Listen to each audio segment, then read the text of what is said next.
Well, welcome to the Unboxing the Office podcast. We're going deep today. Solutions, practical solutions for corporate culture. We, as you know, we only bring in the best for our audience, and I'm excited today. Today's guest, I can't wait. Don't oversell it. Don't oversell it. Oh, you ain't seen nothing yet. Okay. Today's guest, LouAnn Clark, has worked with thousands of individuals and professionals through the years to rewire the way they think and feel about work and life. A renovational speaker, and you know we're going to be talking about that. Author, we've got some of the books here, and host of the long-time podcast, 450 plus episodes. 450 exactly. 450 episodes. I stand corrected. A decided difference. It's worth noting, LouAnn is no stranger to struggle. But through it all, she has built a framework for creating real and lasting impact. Not through positive thinking, as people might assume, but rather a process she refers to as decided thinking. And she's going to teach us about that today. LouAnn has a simple but powerful message. Once you're able to change your thinking, you can change everything. LouAnn, welcome to the podcast. Thank you. Boy, I hope I can live up to that intro. 450 episodes. I hope I can live up to this podcast. But first, a word from our sponsors talking about changing thinking. Hot Logic, the alternative to the microwave in the corporate break room. Why would you have your people standing online, waiting for a machine to go bing, wandering into the fast food wilderness, waiting on that food delivery order when they could be enjoying the community of their coworkers, enjoying the break that they so well deserve, and then, of course, getting back to work? Hot Logic, productivity redefined. Now back to the episode. LouAnn, I warned you about my style. You did. I'm a little bit... Fair warning. Yes. It's once I put the hat on... He's a changed man. Look out. But of course, as I alluded to in your introduction, and it's something that I want to approach very carefully because as a professional, you've experienced many struggles in your life, but one series of struggles in particular, if I might say, changed the trajectory of your life. Completely. Are you willing to share that with us today? I am. I've shared about it many times, and I think that this is, the more we talk about these issues, the more we normalize the experience of dealing with these issues, the better off we're going to be as individuals and in communities. Yes. Whether that's in companies, whether that's in families, whether that's in our neighborhoods and our cities and towns. The more that we are open about our struggles and the solutions that we've been able to find, the better off we will all be. Yes. I was diagnosed with depression when I was a young woman. I was in my 20s, and I struggled with that for about 2 decades. Wow. I was off and on, I was never to the point of, total despair. I was functioning, I was a mom, I was a wife, I had a job, I was doing all the things, but every day felt like an uphill battle. Sure. And so I was in therapy, and that helped some, gave me some coping skills with certain things. But when I finally got to the point where I felt like I couldn't manage this on my own anymore, as so many people do, I went to my doctor. Of course. And he gave me a prescription for an antidepressant. Right. Yes. And it was wonderful. Yes. I felt so much better. Things got easier. I was more optimistic. I was functioning better. But these drugs don't come with no consequences at all. Of course. They're not just positives. And so the side effects from the drugs would build up, and eventually they would get to the point where the side effects were worse than the depression. Sure. And so I would go off. I went off of Prozac, and then I slid back into depression. And then I went on another drug, and the same cycle happened over and over and over with various antidepressants. I do want to say I don't have medical training. This is not medical advice. I'm not a therapist. I'm not a doctor, not a pharmacist, not any of those things. Yes. But what I can do is share my own experience. I was in therapy through the whole experience, and after about 10 years on and off various antidepressant drugs, I was in my counselor's office one day, and I don't know if he had just gotten so frustrated with me or the whole situation or what, but he said, "LouAnn, can I just tell you something?" And I said, "Please, what do you have? Because I'm willing to consider anything at this point." Sure. And that's when he said the words that changed everything for me. He said, "I don't think you have major depression. Wow. I don't think you have generalized anxiety disorder. Wow. I think any normal person living in your circumstances would feel depressed."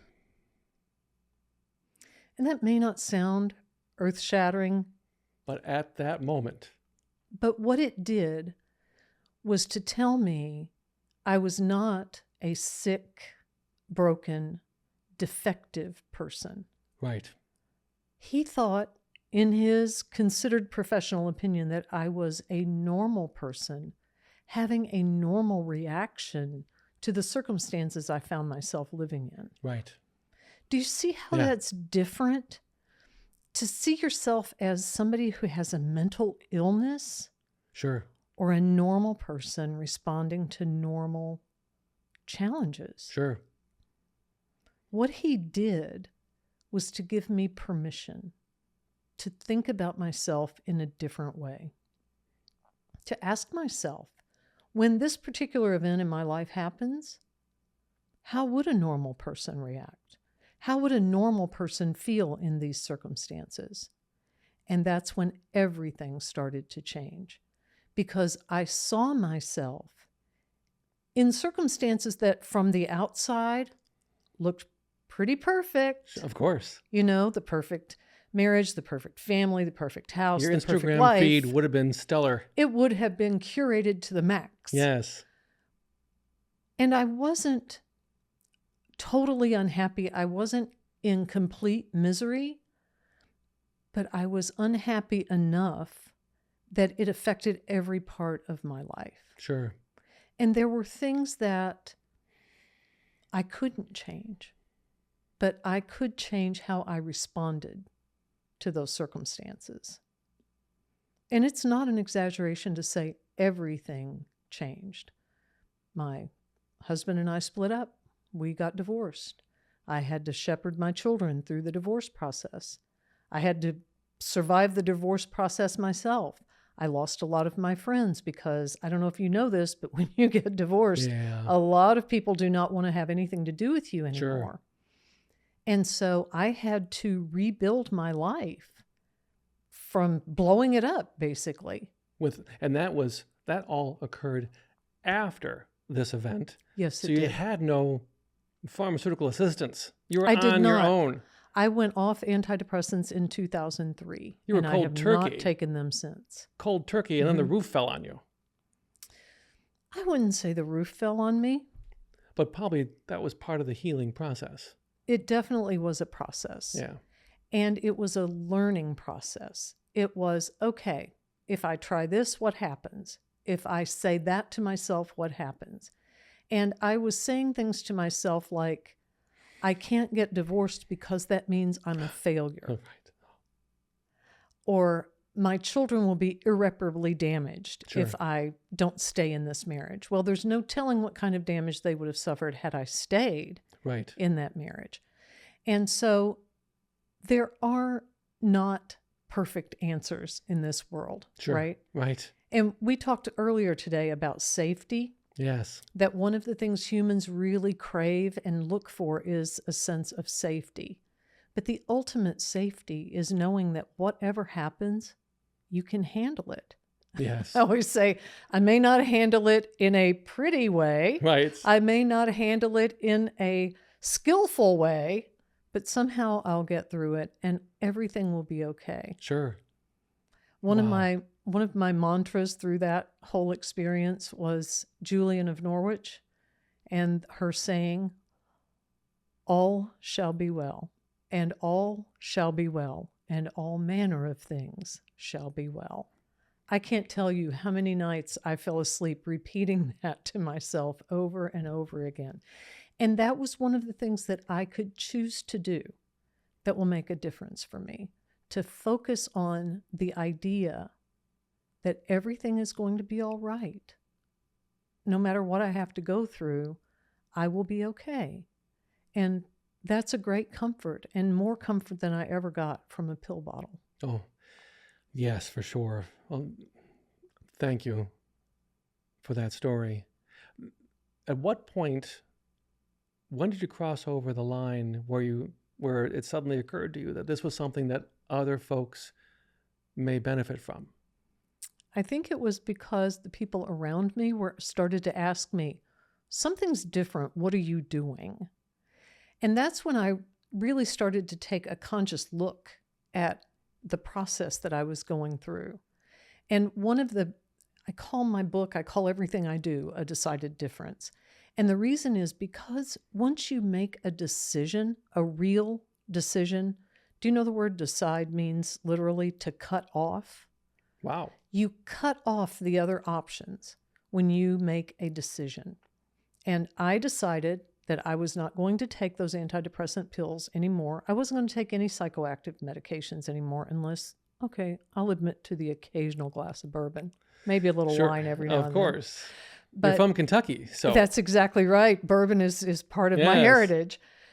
But when I decided that I wasn't going to take the medications anymore because they made me feel terrible. In the long run, they made me feel terrible. Sure. And I felt not only did they raise the bottom of my mood, they also depressed the top. Sure. So course. it was like the only feeling that I had was that middle kind of, everything's okay, nothing's great, nothing's terrible. You're just kind of always just Right. meh. Right. So I didn't want to feel that way anymore. And when I decided that I wasn't going to take the medication, then I had to look for other answers.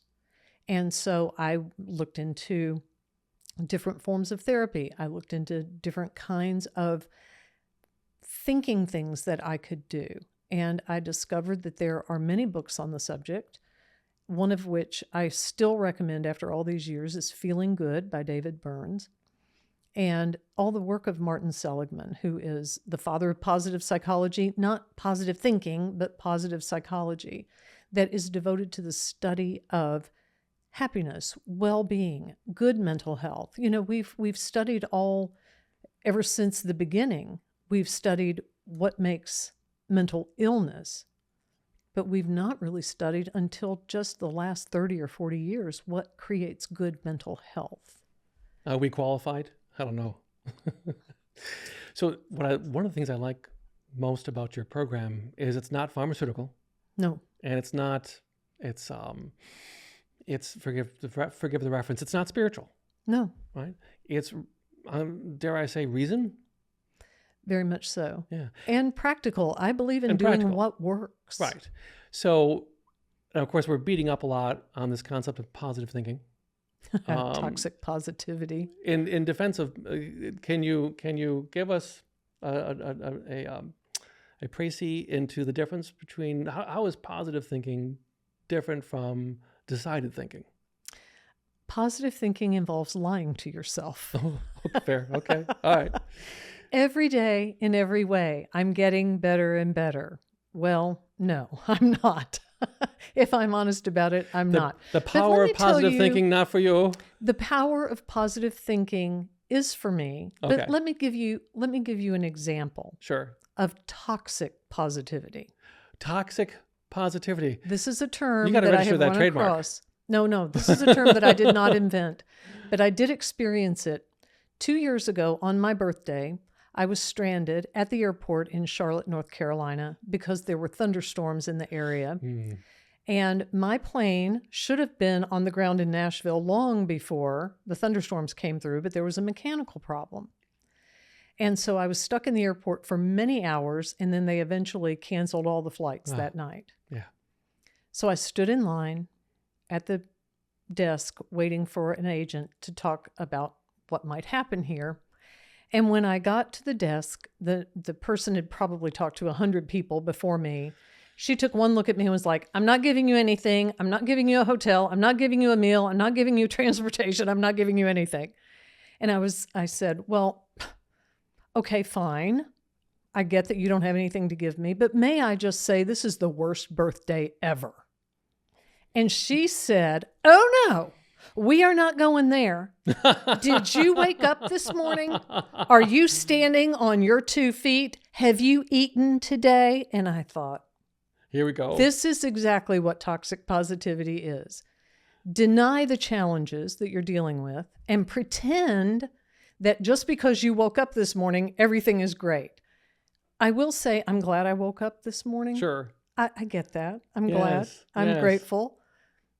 But it's not everything I want in my life. Of course. It's not everything that I want for everyone else in their lives. And to pretend that no challenge is happening, or to pretend that, oh, this is a blessing that the roof got ripped off my house in the tornado. Now I get so much fresh air. No, that's ridiculous. Challenges are real. They're real. And if we pretend that they're not, then we're delusional. We don't want to get into delusion. We want to be reasoned. We want to be real, but we also want to keep in mind that whatever happens, we will handle it. We'll be okay. Fair. Okay, so how would modern day LouAnn approach the Charlotte airport issue?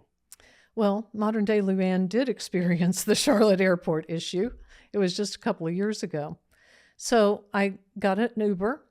I went to a hotel nearby, and I called the airline's 800 number and was told that they actually owed me something because of the mechanical issues that stranded me in Charlotte. They got me on a better flight than they had booked me on before the next morning, and they did give me some compensation for my issues. Well, that's wonderful. So it was because I chose to just walk away from that confrontation and to say, I'm not going to get in an argument with this woman. Clearly, she's having a bad day too. Everybody in this situation is having a bad day. I feel bad for her. All of these people in line are having a bad day. Everybody's struggling. And so to have a little compassion for her, but also a little compassion for me. I got to a hotel that didn't have a restaurant. There was no restaurants nearby. Do you know what I had for dinner on my birthday? A Snickers bar and a Diet Coke. Oh, it was a really special day. Oh, I'm very sorry about that. But you know what? It was okay. So you bring up an interesting point. People are struggling. It's not just on airlines. It's at sports stadiums, in schools. It's everywhere. We seem to be on edge. And for a myriad of different reasons, of course. How can these principles help those folks to push through as you have?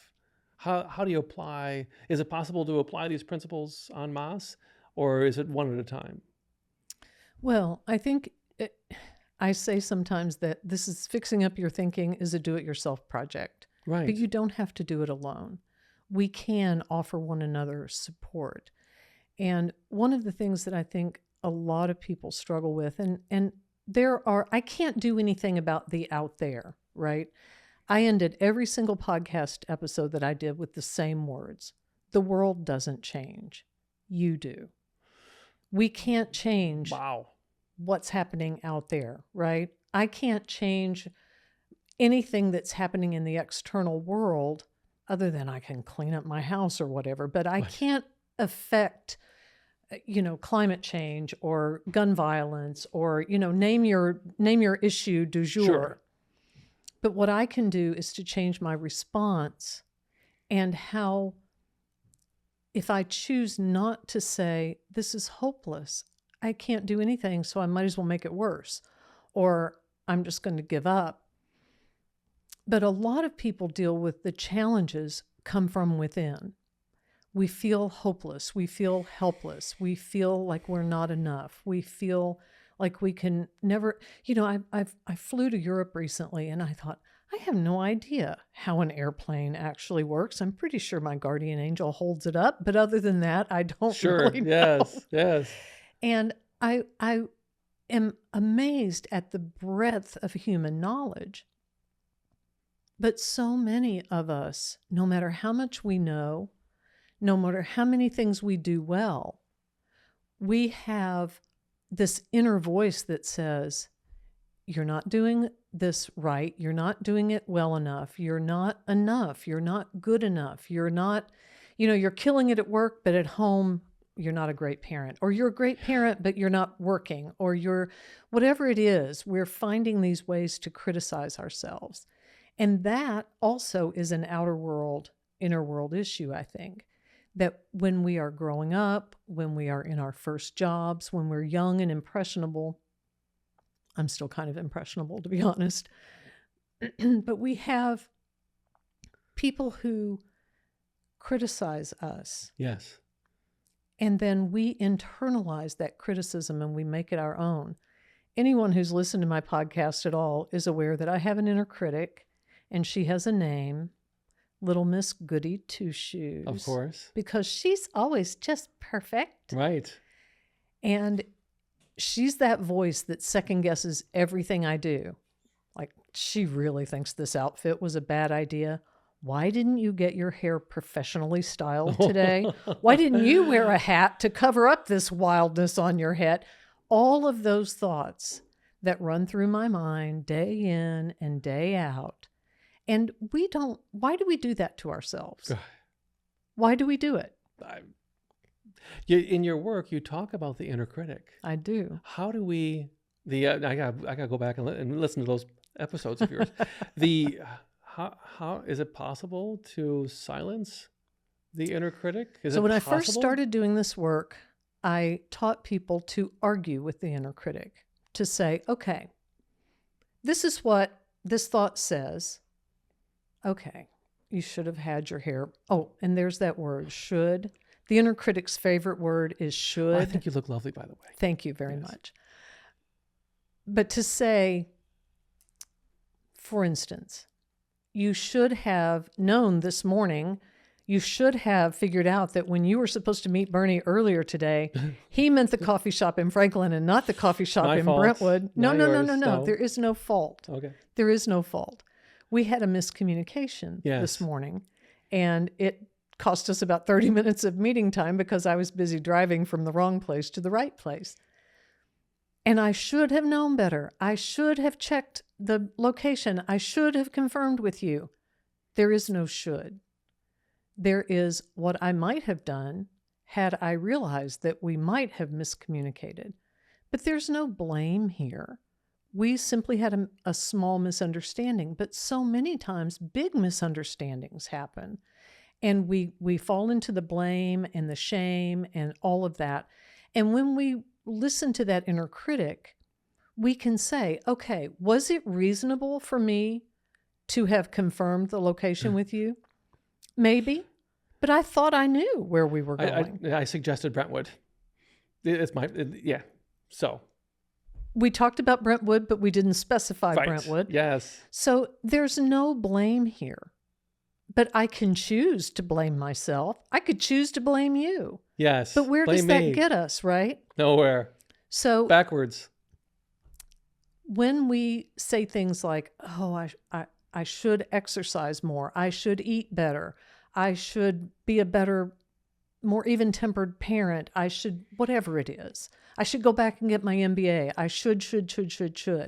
But then we don't. So it creates this disconnect, this dissonance, right? And if we constantly beat ourselves up for what we're not doing right, then we just feel bad about ourselves. And what happens when you do that? When you're feeling shame, when you're feeling embarrassed, when you're feeling defensive because of this criticism, it saps your energy. It gives you actually less ability to do the thing that you want to do. And I have said so many times that you're beating yourself up because you want to be better. You want to be a better person. Right. But beating yourself up does not make you a better person. It makes you a beaten person. Well, I tell you, something that you are doing right now is laying down a great podcast. I could walk out of the room. I don't know what I'm doing here. She's got this. That is awesome. I got a lot of work to do, don't I? There I go. I just did it. Bernie, you've got this. You can do this. And that's the other thing. You don't have to do everything perfectly, and you don't have to do everything all at once. I certainly didn't. When I first started to think of myself as a normal person and not as a defective, broken, sick person, I was overwhelmed at first because I had lived with the identity of a depressed person for so long. I didn't know how to behave without that identity.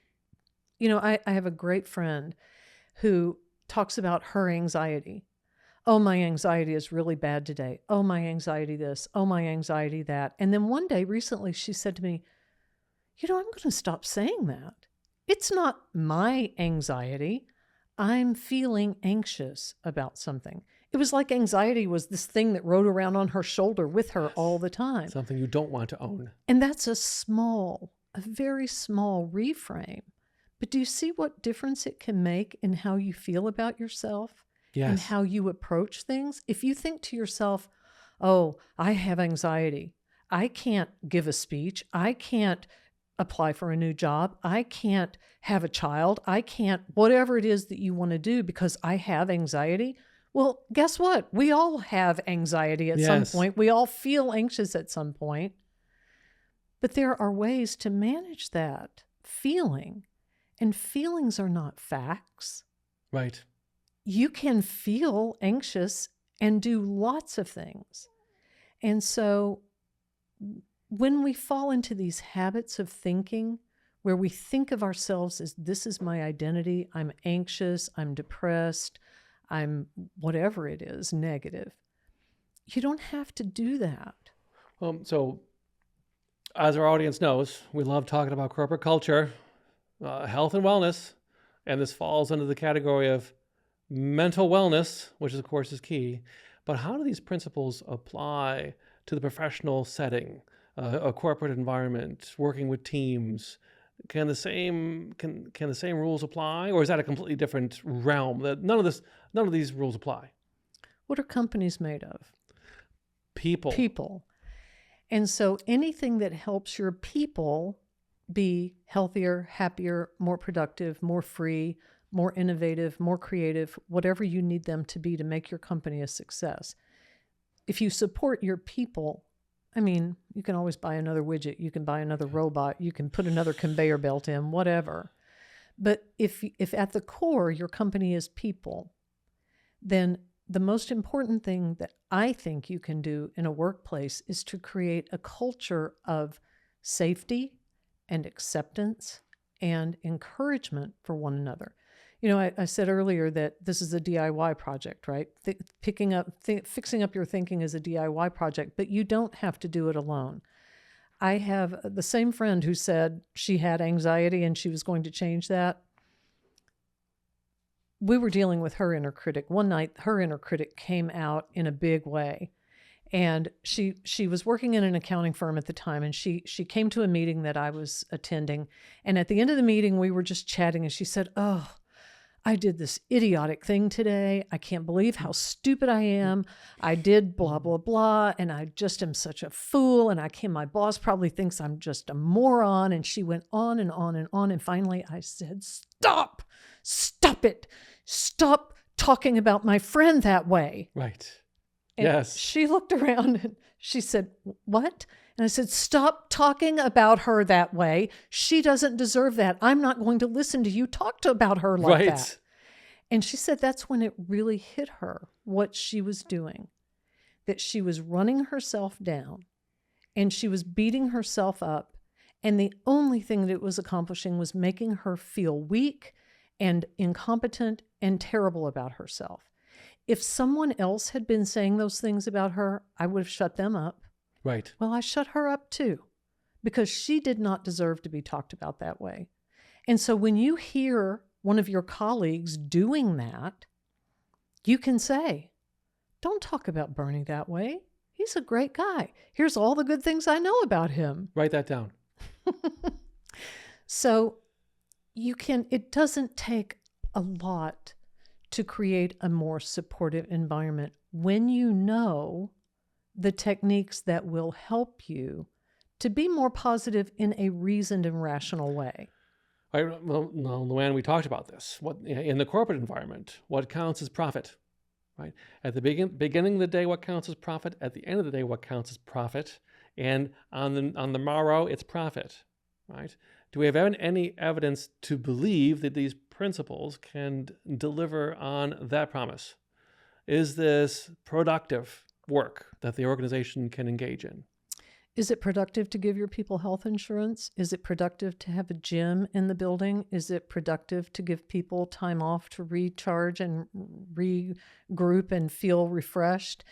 Do any of those things, you think, contribute to the bottom line? Yes.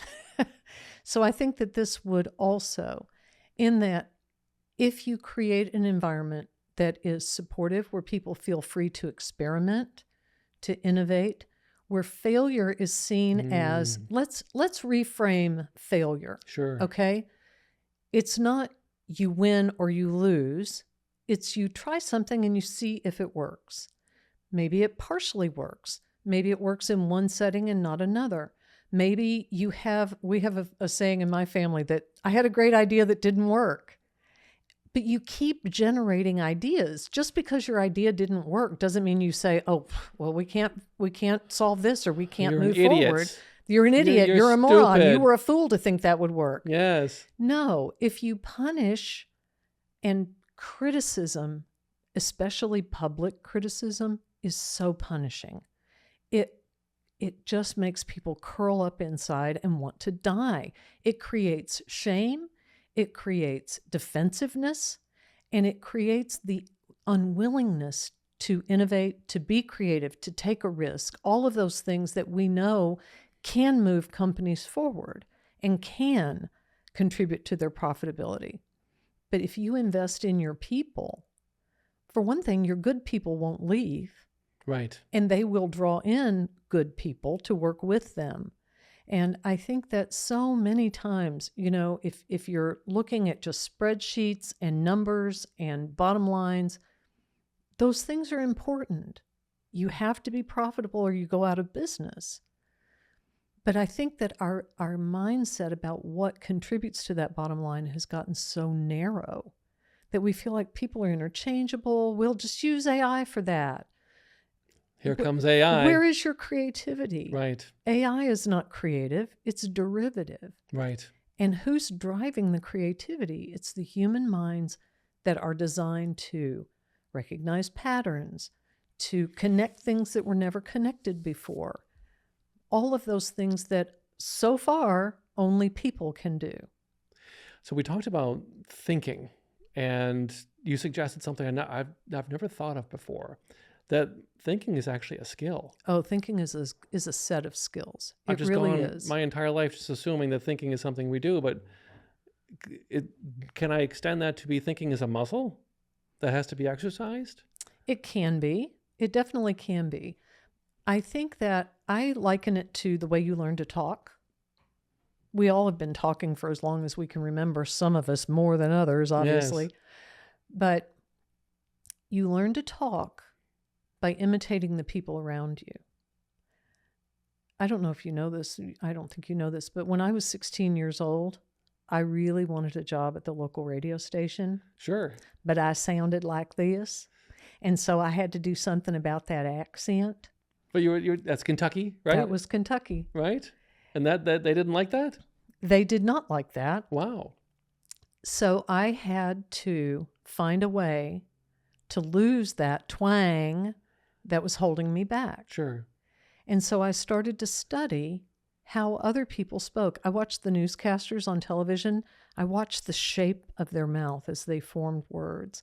I would record myself and then play it back, which is so painful. But I would do that and listen to how I sounded.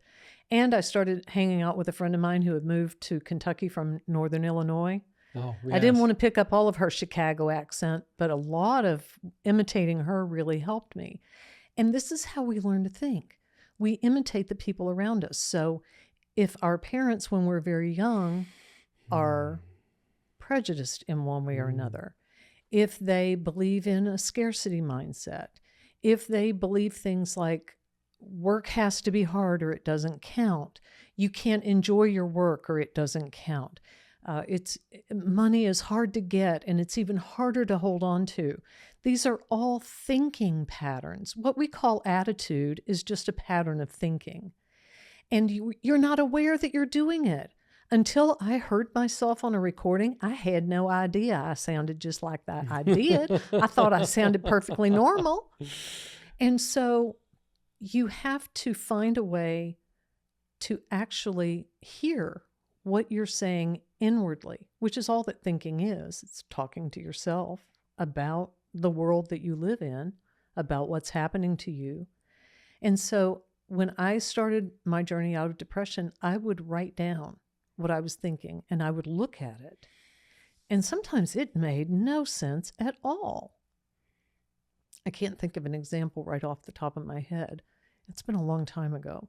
Well, it occurs to me that if you have a team of people that have inner critics that are singing along, singing their tunes, and they sing in harmony sometimes from the same hymnal, that creates a horrible environment.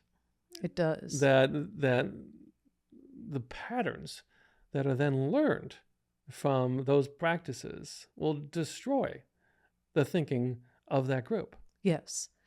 And when one person decides to make the change, they can have a great influence on the rest of the team.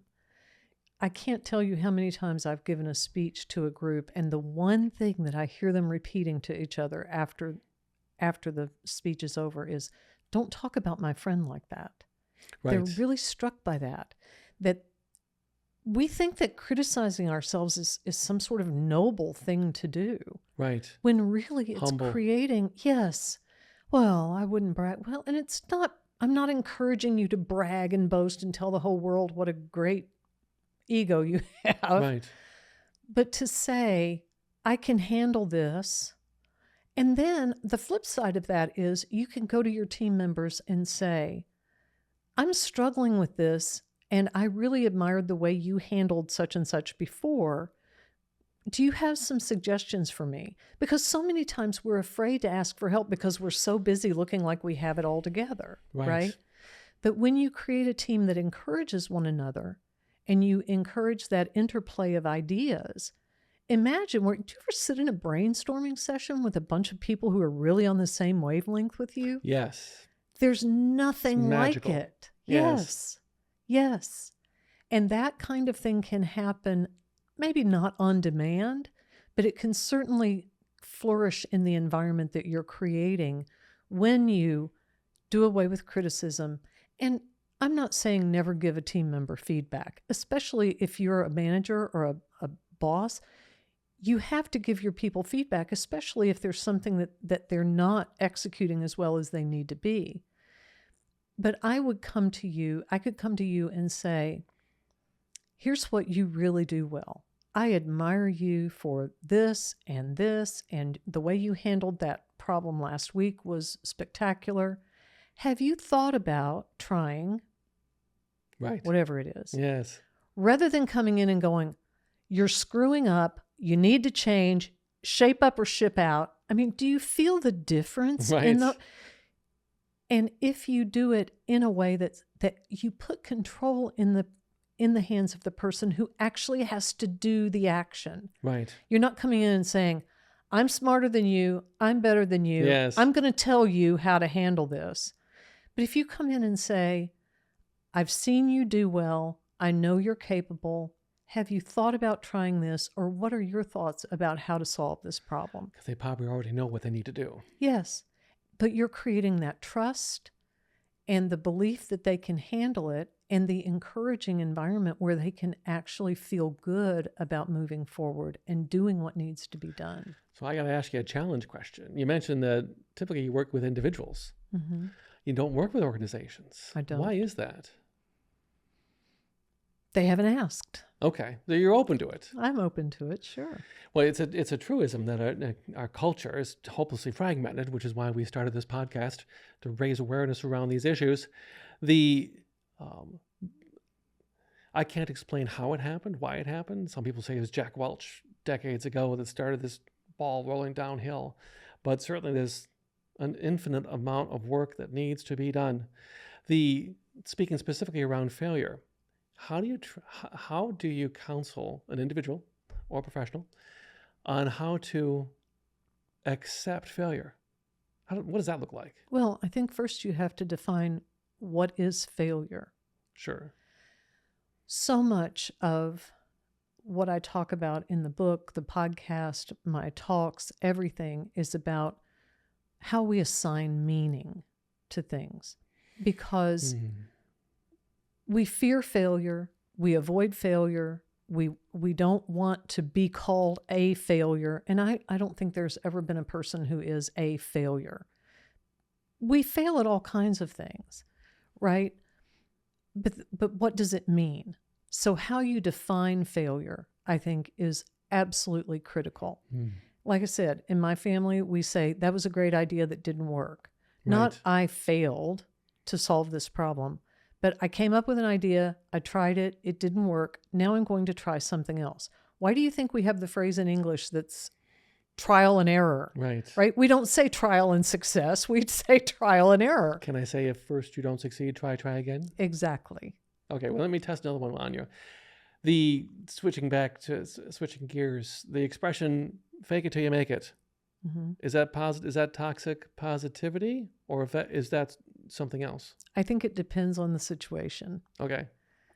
So it depends on what you're faking, and it depends on what you're doing, I think. I don't want a pilot to fake it. I don't want the guy flying the airplane to fake that he knows what he's doing.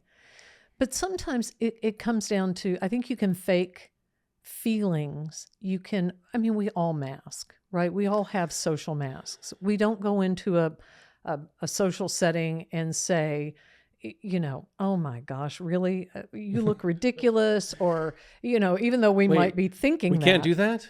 Well, we can. I'm going to write this down. There are consequences to doing that.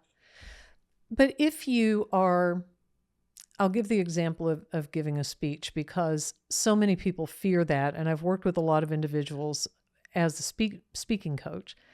And when you walk out on that stage, you might be quaking in your boots, right? But you don't want to look that way, right? Yes. And so is it faking it to say, remember to focus on the audience. The talk is about them. It's not about you. Nobody is hoping that you will fail. Everybody in that audience wants you to succeed. They want you to do a great job. And so you can fake confidence. You can fake feeling at ease in a situation. I think that sometimes it is appropriate to fake it until you make it. And other times you need to get the skills that you need to carry you through the situation. How do you, we haven't dug into this. Renovational speaker versus motivational speaker. What is that all about? Motivation is about puffing people up, right? And making them feel great. And they feel like they can fly. Right. But everybody has a slow leak. Right. And you leave that talk and you're like, I'm going to go home and lose 30 pounds and run a marathon and start a business and all those things that they made you feel like you could do, which you can do if you decide to. But there are steps in between, right? Yes. And so what I say is, don't go home and change everything all at once. Choose something to fix up a little bit, right? If you tear down your house and rebuild it, that can be done. It's a big job. It's a big job. It takes a lot of time. It takes a lot of money. But if you decide to paint the living room looks great. And then you move on to the bedroom and you get some new carpet, or you tear out the carpet and put down hardwood or whatever. But I call myself a renovational speaker because your thinking is not completely, it doesn't need a complete overhaul. It needs some small changes. You know how to do these things. It just takes a little bit of conscious effort to say, today, instead of running myself down, I'm going to encourage myself the same way I would encourage my friend, my child, my coworker. I'm going to say those things to myself. And it doesn't make me an egomaniac or a narcissist or a bad person. It just means that I understand how my brain works, that I respond to positive inputs way better than I respond to criticism and beating myself up and shaming myself. True. Very true. All right. So we got to talk about your podcast. Okay. A Decided Difference. Yes. 450 episodes. Yes. My goodness. Only 250 are still available. The first 200 are Oh. not online anymore. So sad. But do you have archives of them someplace? They are actually still active. Okay. You can find it on Apple, Spotify, all the places you get your podcast, or they are all together in one place at decideddifference.libsyn.com, I believe. Sure. We'll put the links in the caption below. But through that experience, eight years, Mm-hmm. did the same LouAnn emerge at the conclusion of that time as entered? Or how did that change you? I definitely think that I grew during that time, and I became much more audience focused at the end than I was at the beginning. And, I went through the whole of COVID, Right. all the shutdown and all of that, doing the podcast. And Of that was course. interesting to try to encourage other people to stay mentally healthy through all those challenges. And also, while I was struggling to do that same thing. And we didn't talk about this, but I had a health issue during that time that caused some memory loss. Sure. And so COVID seems like a relatively short period of time to me because I can't remember a lot of it. I have my own set of challenges. It's, but I do think that the thing that I learned more than anything else through those 8 years was that this stuff really works. I'm a different person now than I was when I started that, but I'm certainly a different person than I was in 2003 when I was struggling to get out of bed. I was 40 pounds overweight. I was, struggling to take care of my kids and my home and just to do the things that I needed to do in my ordinary life. And when I look back on it now, I have a lot of compassion for that young woman who was so discouraged and struggling, and self-compassion is such a big element of this. And I think that if you have compassion for yourself, it makes it a little easier to have compassion for others. Yes. To say, we're all in this thing together, right?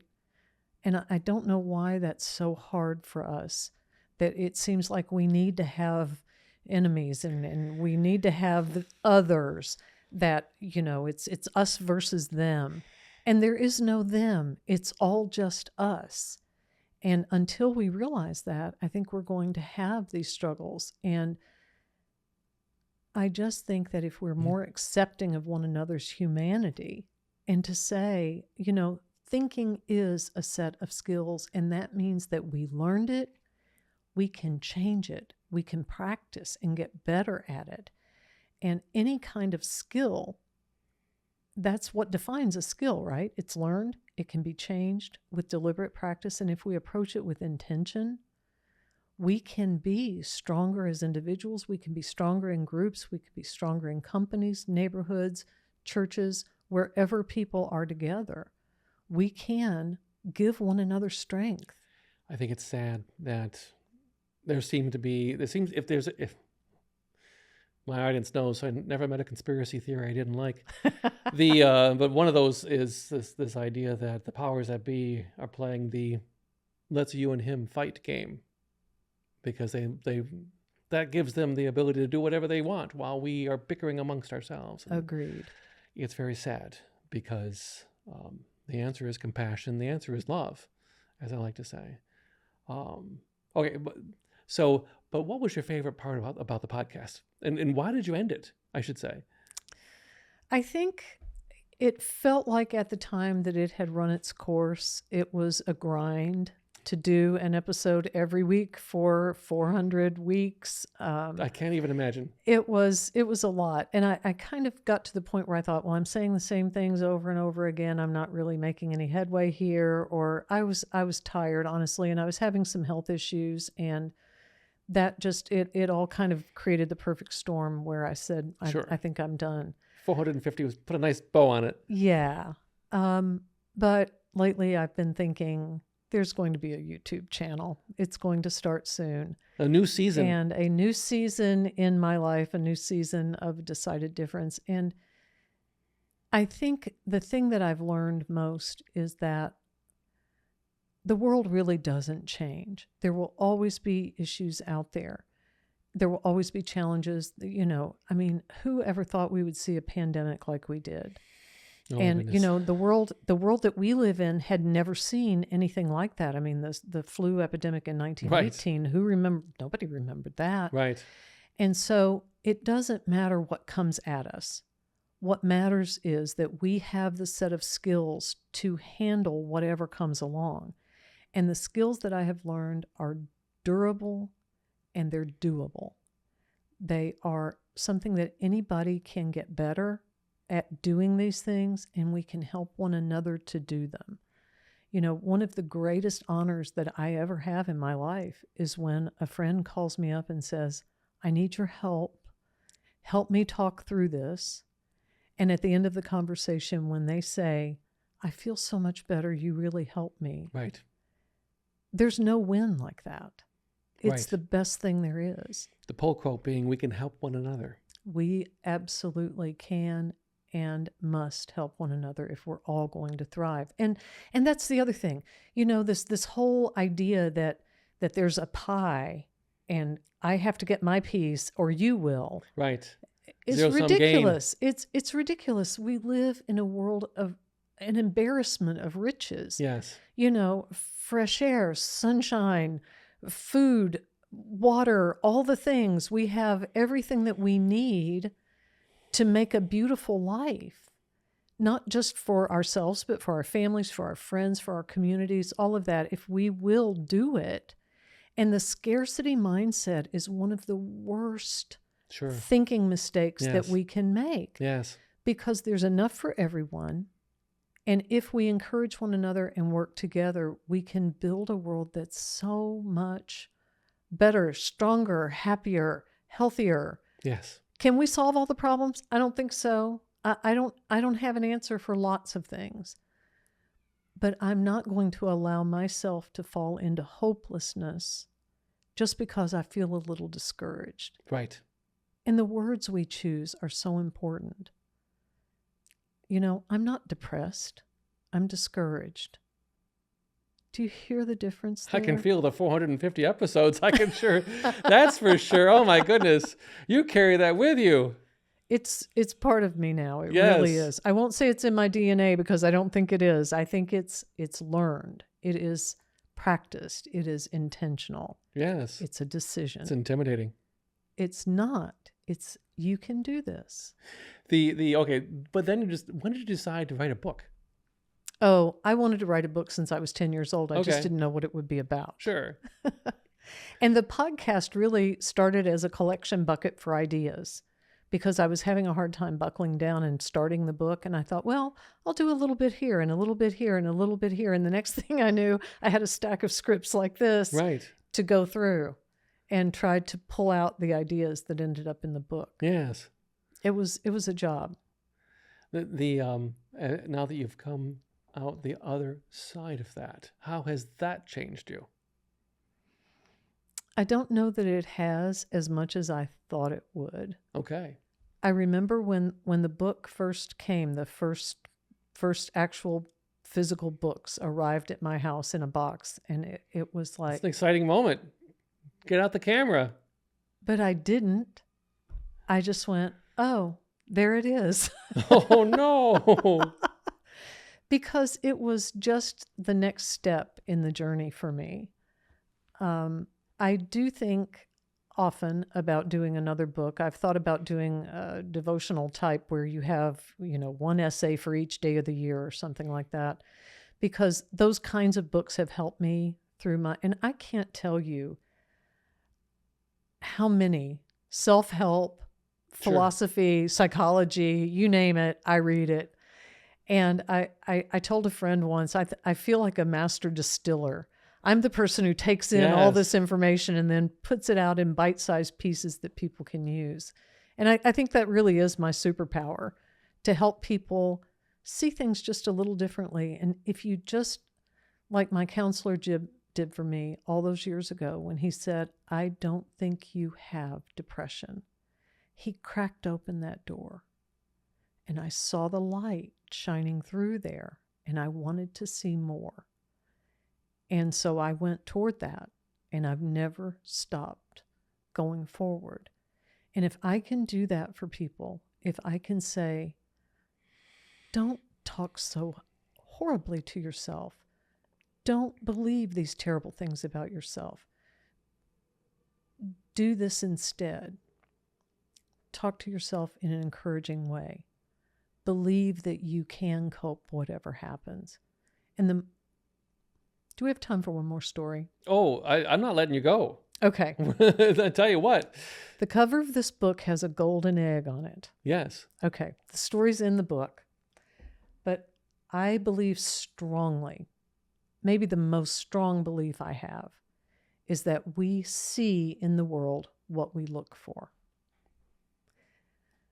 I had encountered this idea multiple times, but many years ago, I read a book called Finding Your Own North Star by Martha Beck. And she talked about this concept that we find what we look for. And she suggested that you don't just believe me, try it for yourself. And she suggested that you look for something in your environment. She suggested a metal flower. And she said, maybe you notice that your friend is wearing a pin and it's in the shape of a rose, or you see a wrought iron fence and there's a flower motif in the metal.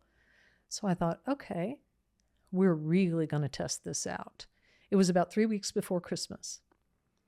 And I said, I'm going to look for Easter eggs in December.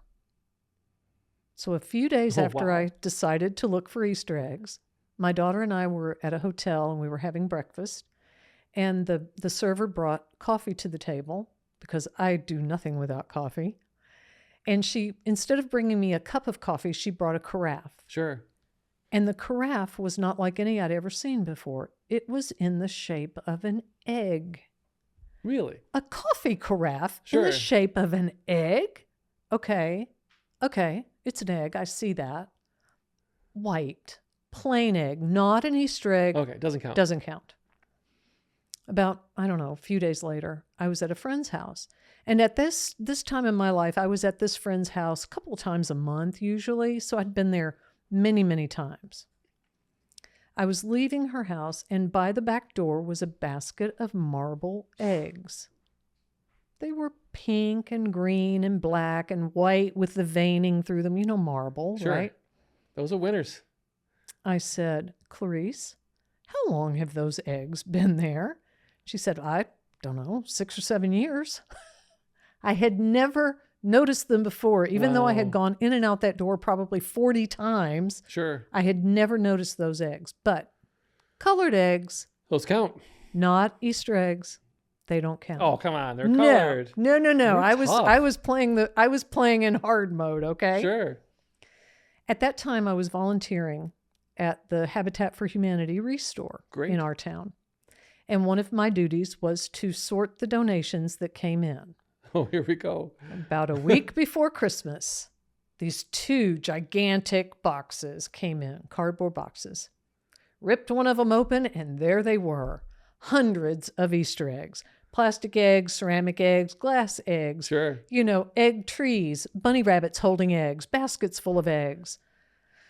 Okay, there they are. I can't deny that those are Easter eggs. And then I opened the second box. More Easter eggs. It was Easter egg wreaths. It was in a festival of Easter eggs. Sure. Now, some people would say that I manifested those eggs, that I drew those eggs to me. But I don't believe that. I believe that they were always there. And every time I tell this story, I will see an Easter egg somewhere. Here it is, November. I will see an Easter egg sometime in the next week or so. And when I do, I'll take a picture of it and text it to you. Please. So I was with a friend of ours. Well, she was my ex-husband's niece, living in Nashville several years ago before I moved here. And she was having dinner with us again at Christmas time. And she was bemoaning the fact that there were no eligible men in her age group, late 20s, who were interested in a relationship in Nashville. There's So an I argument to be made for told her, that. yeah, I told her the story of looking for Easter eggs. And I said, as long as you believe that there are no eligible men, you won't find one because you won't really be looking. If you really believe that you will meet someone, you'll be on the lookout Did for we an just appropriate frame person. finding a man as an Easter egg hunt? As an Easter egg hunt, Okay, yes. good. Just wanted to make sure. So, and I told her the same thing I just told you. I will see an Easter egg after telling the story, and I'll text you a picture of it. It was not even a week later. I was in the hospital lab checking in for some blood work, and there it was, a rubber tree behind the receptionist, and under the rubber tree, a little yellow duck and a little yellow Easter egg. Sure. Snapped a picture of it, texted it to her, and said, see? A couple of years later, I went to her wedding. Oh, that's great. Do you know who she married? No idea. Mr. Wright. Okay. His last name is W-R-I-G-H-T. For real. His name was right. For real. Mr. Wright. She's now Mrs. Wright. Well, karma, has there's different ways to say that, but a sense of humor. But your brain belongs to you. You decide how to operate it. You decide how you will see your world. You decide how you will see other people. You decide how you will see yourself. And I'm not talking about delusion. I'm talking about seeing things as they are, but choosing to look for the good, choosing to look for the right, choosing to look for the creative, the innovative, the possibilities, instead of saying, there's no answer to this, I can't, there is no. That defeatist thinking gets you nowhere but depressed. All right, before I let you go, because we've talked about depression, and depression is something, and by the way, that was probably your best point so far, but but that'll be the next step. We're going to have to dive into that on the next episode. But the depression affects millions of people. It does. All over the world. It does. Here in this country, women and men, all ages. Men tend to mask it more than women do, in my opinion, but yes. Yes. When I was doing the podcast, a lot of the response I got was from men. I was very surprised by that. Really? And I think it was because they could listen to it in private. Sure. And nobody had to know what they were Yes. struggling with. But a lot of men reached out to me over the years. For those who may be listening to the podcast right now, what is one action item that they can take away, that they can do right now, today, that can set them on a path that might set them on a path of healing? Something simple. The first step always is to be aware, to listen to yourself, but more than anything, to treat yourself with kindness, the same way you would treat others. We've heard the golden rule all our lives, right? Do unto others as you would have them do unto you. Well, love your neighbor as you love yourself. But so many of us love our neighbors better than we love ourselves. And self-love is not narcissism. It's not egoism. It is health. To value yourself and to say, I matter. What I do in this world matters.